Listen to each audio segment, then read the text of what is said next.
क्या कभी ऐसा महसूस हुआ है कि किसी के सबसे बेहतरीन, सबसे शानदार विचार मीटिंग्स में कहीं खो जाते हैं, उन पर कोई ध्यान ही नहीं देता?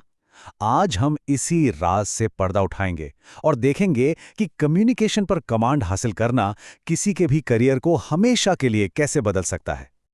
ये सिर्फ फ्रस्ट्रेटिंग नहीं है, सच कहूं तो ये हिम्मत तोड़ देता है। जब कोई अपना पूरा जोर लगा देता है लेकिन उसके आइडियाज गलत समझे जाते हैं तो लगता है ना जैसे एक दीवार से बात कर रहे हो। और अक्सर इन सबके पीछे जो असली वजह होती है ना, वो है खराब कम्युनिकेशन। और देखिए, ये सिर्फ हमें ऐसा लगता नहीं है, इसके पीछे सॉलिड साइंस है। एनआईएच की ये स्टडी बिल्कुल साफ दिखाती है, बेहतर कम्युनिकेशन स्किल्स का सीधा मतलब है बेहतर परफॉर्मेंस। इतना सिंपल है ये। तो चलिए इन स्किल्स को बनाने की कला को समझते हैं। तो असली फायदा क्या है इसका? ये सिर्फ अच्छा फील करने के बारे में नहीं है, बिल्कुल नहीं। ये आपको एक रियल, एक सॉलिड एज देता है। आइए देखते हैं कैसे। यहां बात बिल्कुल सीधी है।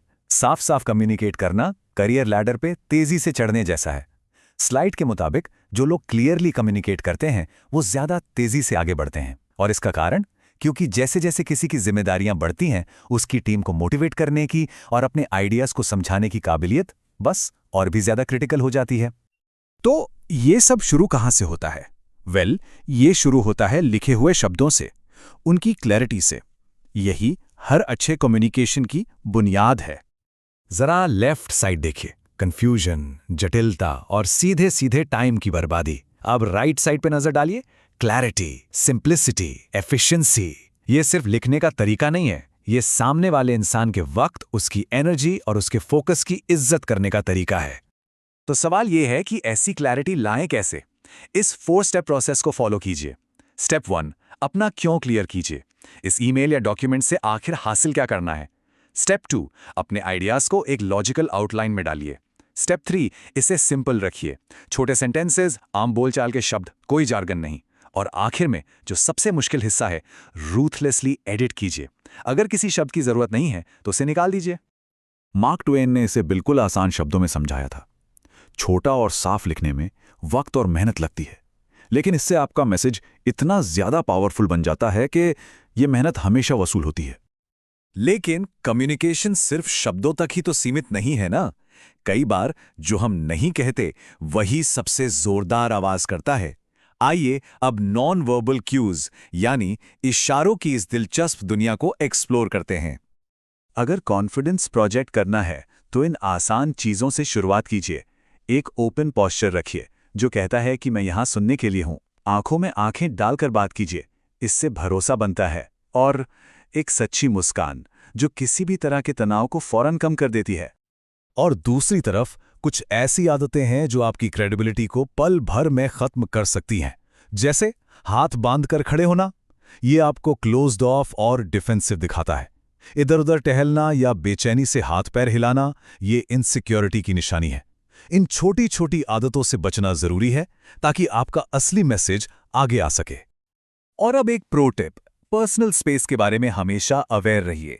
इसे प्रोजेमिक्स कहते हैं और यह समझना कि सामने वाला इंसान कितनी दूरी पर कंफर्टेबल है, ट्रस्ट बिल्ड करने में बहुत मदद करता है, खासकर जब आप अलग अलग कल्चर्स के लोगों के साथ काम कर रहे हों। तो उस सिचुएशन में क्या करें जब स्टेक्स हाई हों और प्रेशर बढ़ रहा हो? हमारा तीसरा पिलर ऐसी ही सिचुएशंस के बारे में है, ग्रेस अंडर प्रेशर, यानी दबाव में भी शांत रहना और आसानी से कम्युनिकेट करना। सोचिए, आप एक हीटेड डिस्कशन के बीच में हैं, दिल तेजी से धड़क रहा है। माइंडफुल कम्युनिकेशन का मतलब है कि आप एक गहरी सांस लें, सच में सुनें कि सामने वाला क्या कह रहा है, और फिर इमोशंस में बहकर रिएक्ट करने के बजाय शांति से रिस्पॉन्ड करें। यह एक रियल गेम चेंजर है। और ये एक बहुत बड़ा और ज़रूरी फ़र्क है। जब हम कहते हैं आप अपना काम नहीं कर रहे हैं तो हम उंगली उठा रहे हैं, ब्लेम कर रहे हैं, इससे दीवारें खड़ी होती हैं। लेकिन जब हम कहते हैं मुझे इस डेडलाइन की चिंता हो रही है, तो हम पुल बना रहे हैं। हम अपनी बात भी कह रहे हैं और आगे सॉल्यूशन निकालने का रास्ता भी खुला रख रहे हैं। ठीक है, तो हमने काफी कुछ डिस्कस किया। चलिए अब इन सभी पावरफुल आइडियाज को एक साथ लाते हैं एक प्रैक्टिकल टूल किट में, जिसे कोई भी फौरन इस्तेमाल करना शुरू कर सकता है। तो पूरी बात इन 3 चीजों पर आके रुकती है।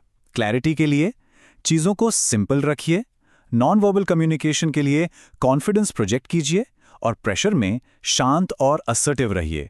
इन 3 पिलर्स को मास्टर कर लीजिए और आपका कम्युनिकेट करने का तरीका हमेशा के लिए बदल जाएगा।